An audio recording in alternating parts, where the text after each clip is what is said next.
Well, it's the holidays. Being semi-retired anyway, I've decided that there are some things I need to keep doing or trying to do or learning to do. So here I am in the kitchen. So I've decided, since I have dietary restrictions and I can't find what I need out in the big world outside, I'm going to make them myself. So starting, perhaps this might even be a little series, Old Farts in the Kitchen. Old male farts in the kitchen. Here I am. So I'm going to try making a quiche. I saw this recipe on Facebook, and I'm adapting it slightly because I can't have carbs, I can't have sugar. Anyway, so a quiche has to not have a shell on it. Otherwise, you can have pretty much everything I want. So I figure that's a really good place to start. So for Old Farts in the Kitchen, here we go. I recommend to old farts in the kitchen to wear old clothes that have had plenty of food pass through them, almost like a strainer. Just be relaxed, come as you are. No need to wear all those funny aprons that people have given you over the years.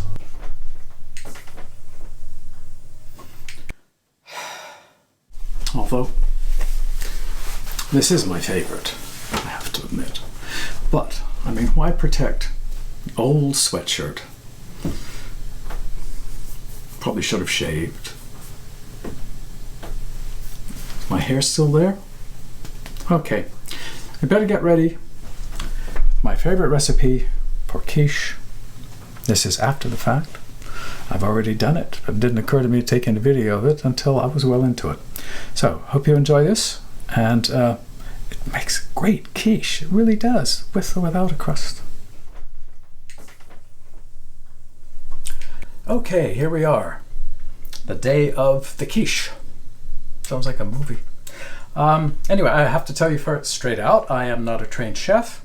I am a bumbling husband who occasionally makes forays into the kitchen, always for breakfast. I make my own breakfast and I make my own dinner, but I work with my wife to make lunch. Usually my bit's out on the barbecue, her bit's in here peeling and doing all the vegetables and everything. So basically, quiche is eggs, cream, and whatever else you want to put into it. So while this is a recipe, it doesn't have to be your recipe, but it's one I particularly like because I don't eat ham, and I don't eat what do they call that green stuff that Popeye loves, spinach. I don't like kale, I don't like any of that stuff. So this one is the basic quiche with caramelized onion, a clove of garlic, Dijon mustard,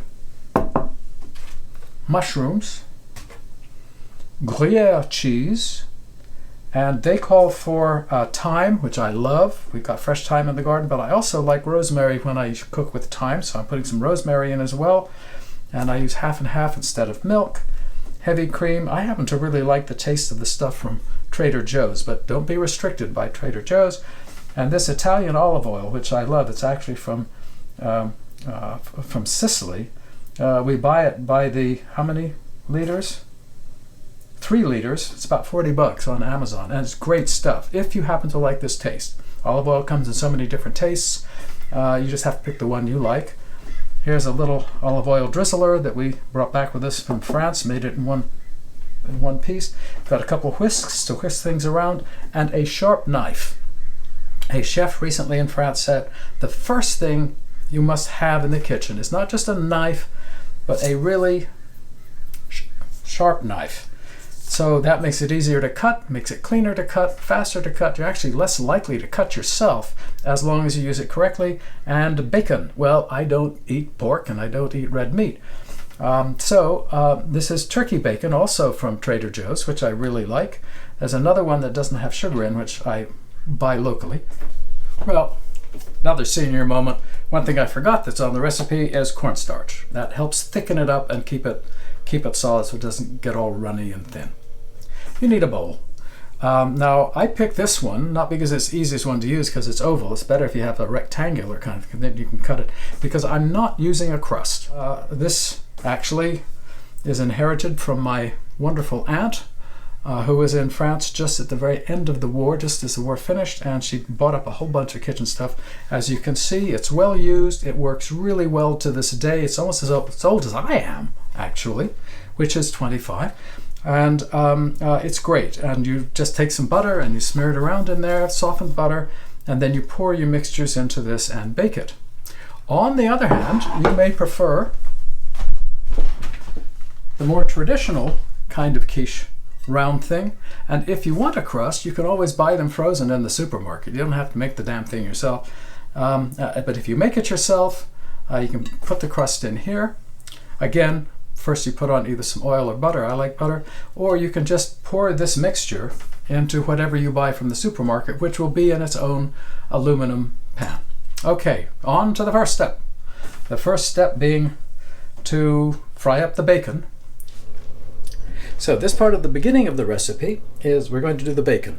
Now I use turkey bacon, which is a little thicker than the usual bacon you get. You can also use Canadian bacon, which is even thicker. You can use any bacon you want, or you could even use any pork you want.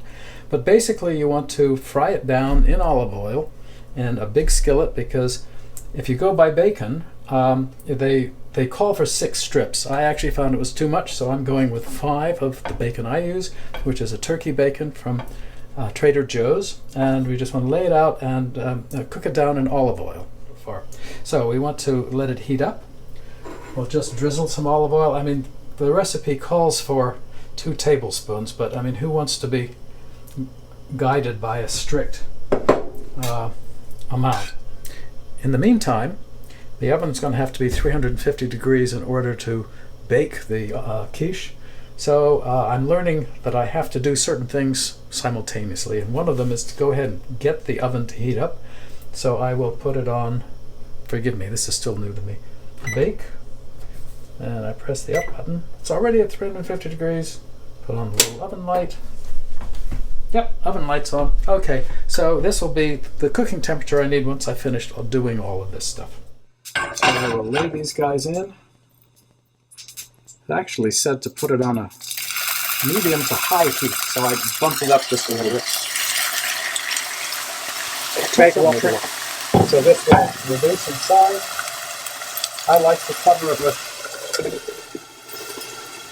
a top so that all the fat doesn't pop out and go all over the stove. Okay, they look as though they're ready to turn. Yep. So here we go.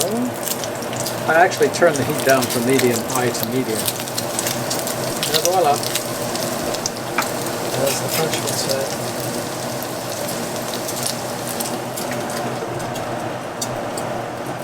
Move the pan over, and I shake them out.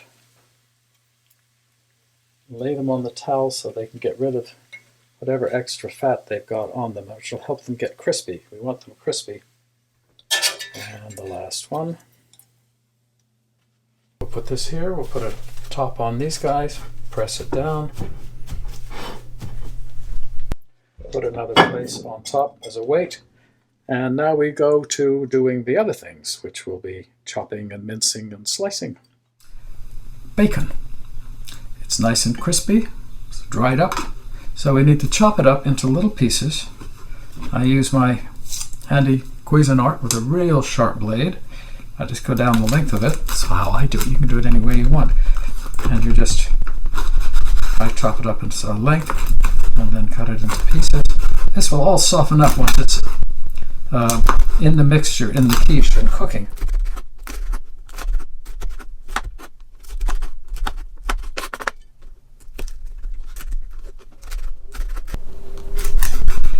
One thing you can do if you're not experienced in the kitchen, it's easy to cut yourself with a sharp knife.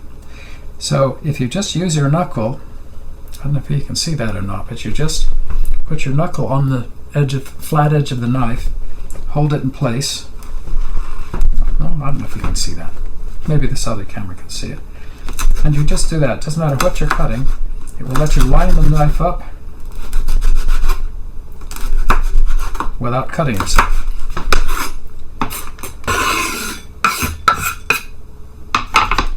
Et voila!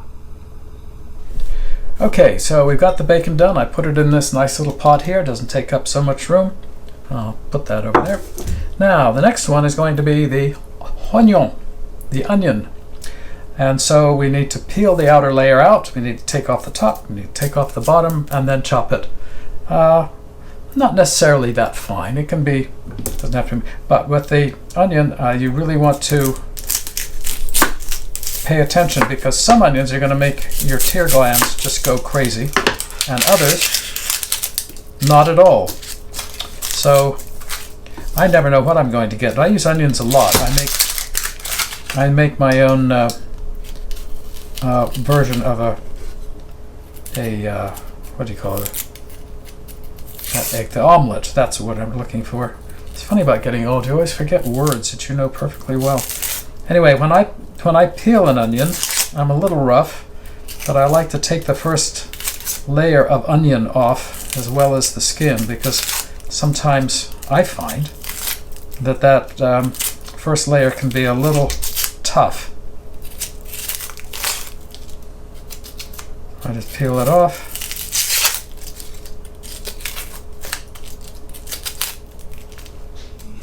Okay. So, we've got a nice clean onion. We want to, I cut it in half. There's one end is kind of woody here, so I always just take that out, doing my best not to cut towards myself. Most of you guys have been in the Boy Scouts or something like that. You know how to use a knife. You've never cut towards yourself, or you've cut yourself. Get rid of those things. And then, just like we did with the bacon, we can, I tend to do it this way to begin with. Hold the blade in place with one finger so I don't accidentally go in the wrong direction. And it also holds the onion together. And then, again, I put the knife up against my knuckle and just chop. Voila.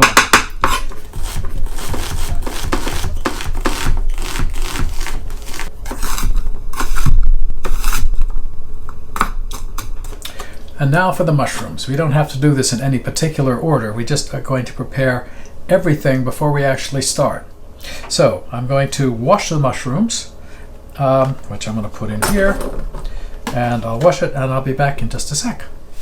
Okay, I wash my oops, little rogue mushroom. I wash them and dry them well, because I don't want them to add too much. Boy, that little traveling mushrooms here. I need a sheepdog. Okay, here are our mushrooms. I think we need 3 hands, not 2. All right. Okay, guys. Okay, what we're going to do is we're just going to chop them into small pieces.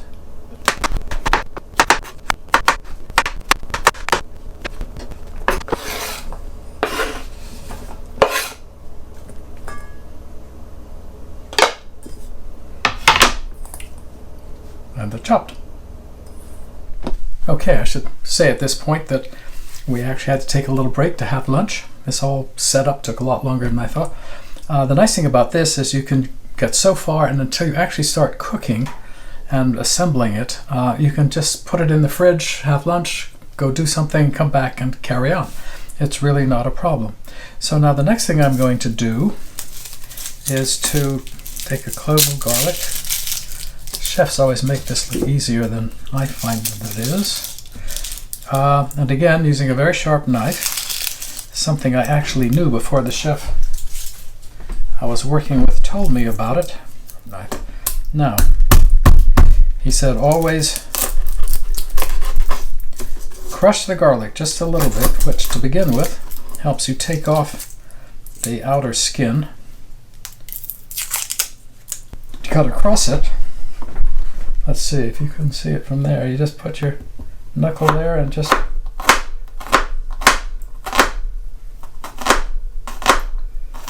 slice down it. And I chop it up into even smaller bits.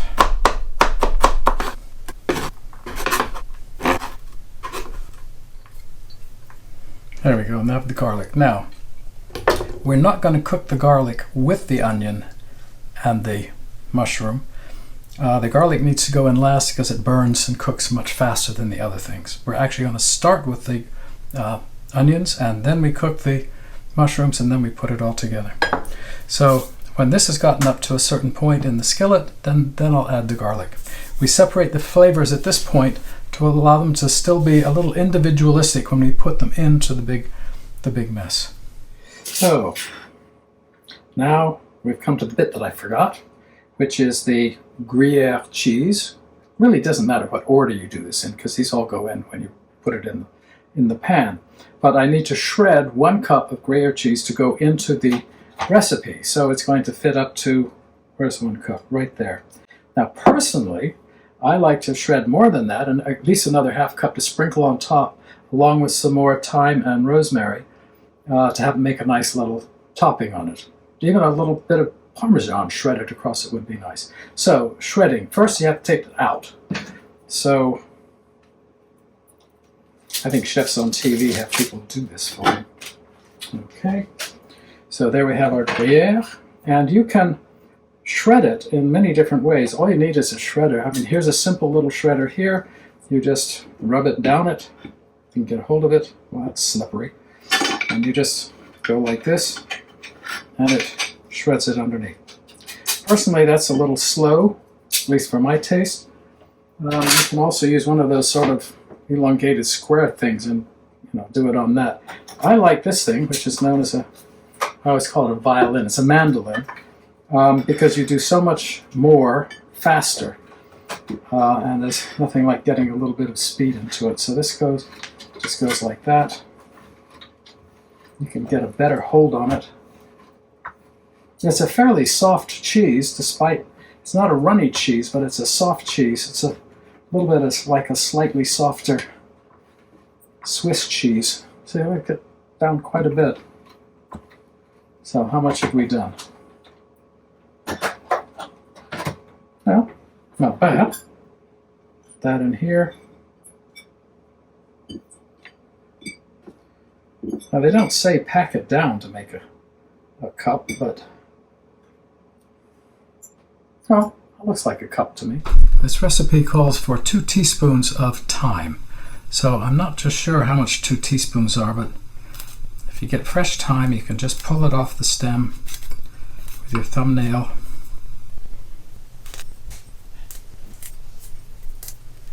I think it needs a bit more than that, so I'm going to go out and cut a little bit more.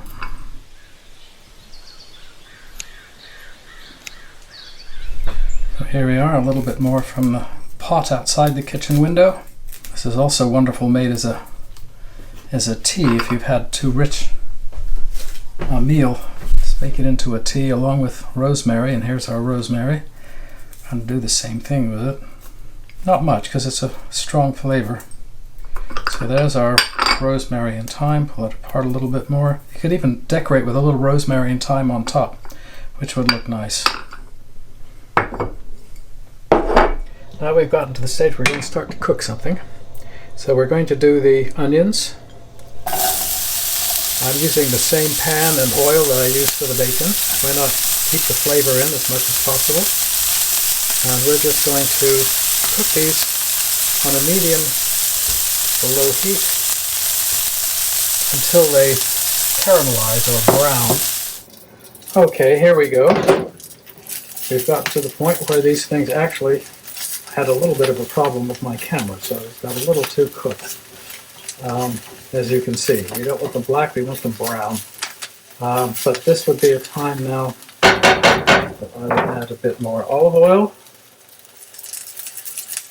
Put in the garlic.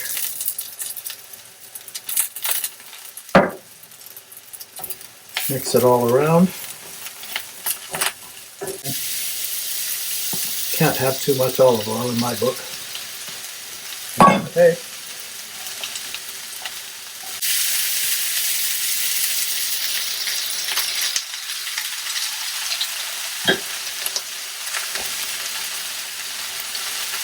And then we let these cook down to get rid of as much of the moisture as possible. Let's say about 6 or 7 minutes, but you have to go more by how well it's cooked than by an actual time clock.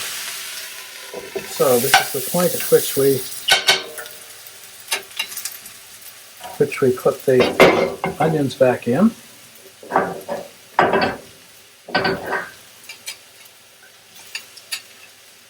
Stir them together. And then mixed up. Then we add a teaspoon of Dijon mustard. I like the Dijon mustard with all the nice little seeds in it, personally. But you can use any Dijon mustard you want. And then we put in the pepper. Sprinkle in the thyme and rosemary.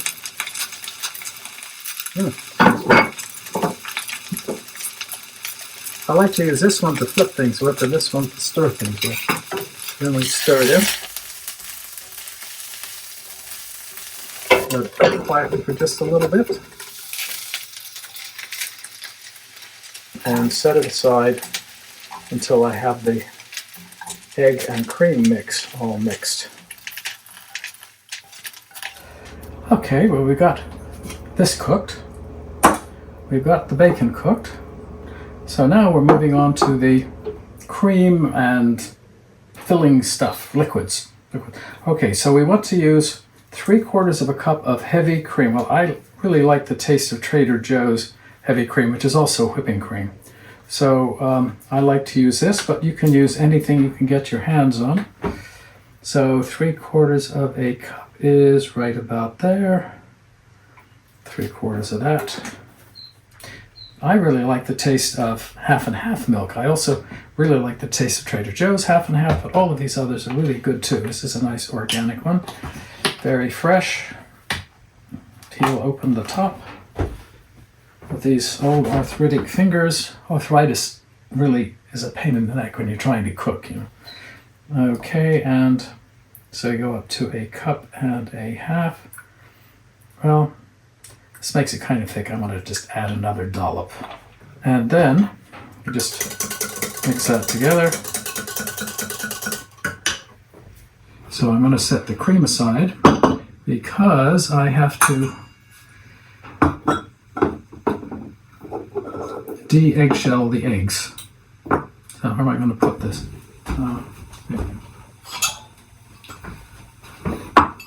So I'm old-fashioned. I just do it this way. I never learned how to do it one-handed. Never wanted to learn how to do it one-handed.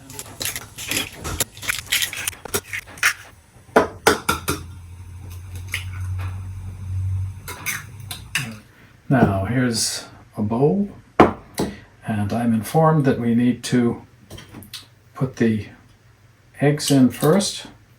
Bear with me here, folks, because I'm not a experienced or a professional cook. I'm really kind of one of you. So I figure if I can do it, anyone can do it.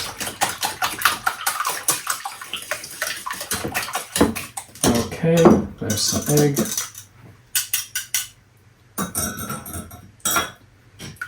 Here's some cream.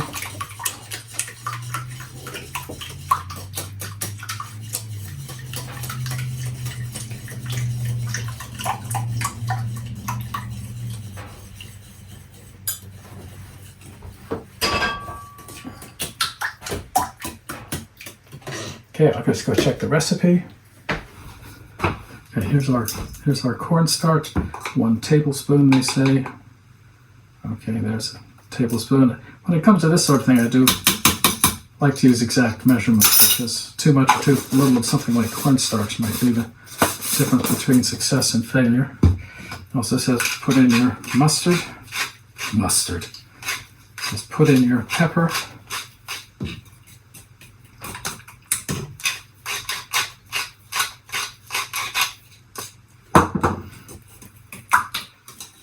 Stir all these things in well, mix them all up together nicely. Well, fairly well anyway. I'm sure professional chefs, experienced chefs will find all sorts of things I'm doing wrong. But for me, what's important is what it tastes like when you go to eat it, not necessarily whether you do everything perfectly correctly. So all of you guys out there, and women, if you're women out there too, who want to do something like this, don't worry about it. Just enjoy it. And here is my pan. And I've already let some butter get soft. So I will actually use a pastry brush to brush that on instead of a piece of a paper towel, because paper towel absorbs so much of it. But you could use a paper towel, you could use Kleenex, you could even use your fingers, for crying out loud. What you want to do is just make sure that there's a layer of, well, that could be oil, I suppose. I just like the taste of butter. Just make sure every inch is covered so that you'll be able to get this to release once it's cooked. Okay, so there we have that. Now what we're going to do is we're going to add all these ingredients to this pan and then put the pan in the oven using crust. Since I'm not using a crust, I'm going to pour some of this into the bottom and then pour the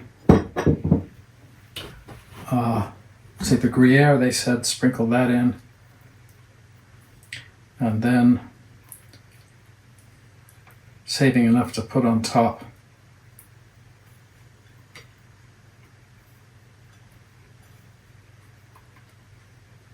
okay, knock that down into the pan. See, none of this is difficult. It's just a question of getting a handle on the sequence and what you do. And since you won't be having to film it, that will make a much easier proposition for you guys. Okay, there we go, that. And then, oh, I'm just going to use my hands. I think it distributes it better. And yes, I wash my hands all the time, despite what my wife will tell you. I'm always washing my hands. Here we go. Get all this stuff in and distributed.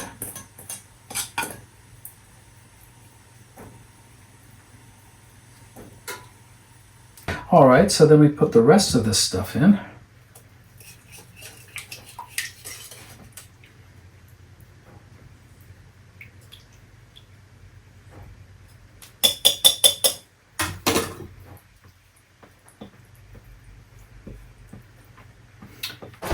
Okay, so there we are. Put a little bit more Gruyere cheese on top. Helps make a nice golden crust. That's what you want, is a golden crust. Okay, and then I'm just going to sprinkle some of these things over the top.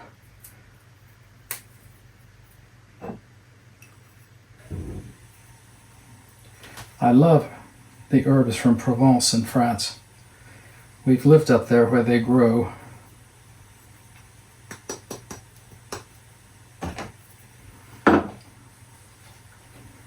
And just a little curly Q there, curly Q there, little sprig there. And okay, I think we've got it. Now it goes in the oven, which is all ready for us. Okay, oven's at 350. They say put it in the bottom third. That I will do.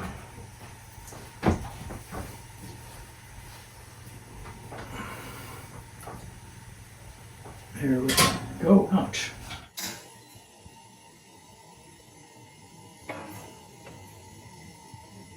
Shove it in. Close it up. Well, it's looking as though it's done.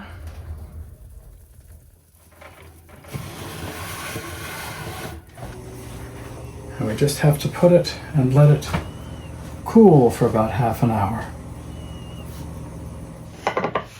Before I try to take it out, I'll just run a little fine knife along the sides of the pan which is easier to do on a pan that has smooth sides. You don't have to worry about this if you're using a crust that you've either made or have bought. So let's just see what the first one looks like. Let's see if it'll come out. Remember, this is all unscripted, you see. You're getting the real thing here. It's not live, but, well, that's not so bad. Could be worse. Got most of it out. Okay, let's see. Move this over. It's not square exactly, but there you go. The moment of truth has arrived. Is it going to be edible or not?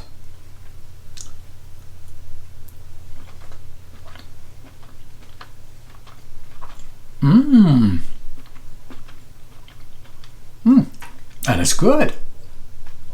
Okay, now you can take this and you can put it in grease paper or little plastic bags. I use sandwich bags, you know, they kind of fold over, and then put them in a bigger Ziploc bag and put them in the freezer, and they freeze, and then you can heat them up in the microwave. In my old-fashioned microwave, I give it about 2 minutes so it goes all the way through, and microwave keeps it from drying out any further. It keeps that nice, soft, pleasant texture to it.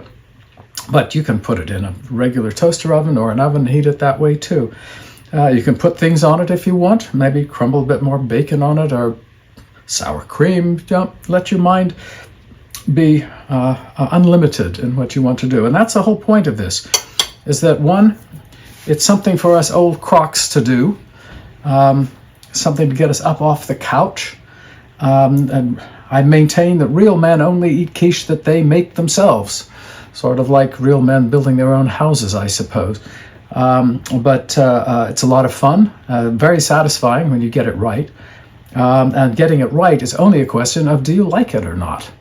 You can change the ingredients however you want. The base ingredients is the dairy, which is the cream, and the half and half or milk, and the eggs, and the cornstarch, which helps give it a bit more body. Other than that, you can put anything in it you want. I mean, if you like things like chard and spinach, put that in. If you like ham, you know, whatever you, half the time, you can just use things that come from the fridge that you have left over. So, you know, if you have a bit of meatloaf or something, you can put that in too. So, your imagination and availability of products are the only restriction you might have. So thank you for watching. I hope this will be useful for you. And the recipe for this, such as it is, will be just down below in the text part.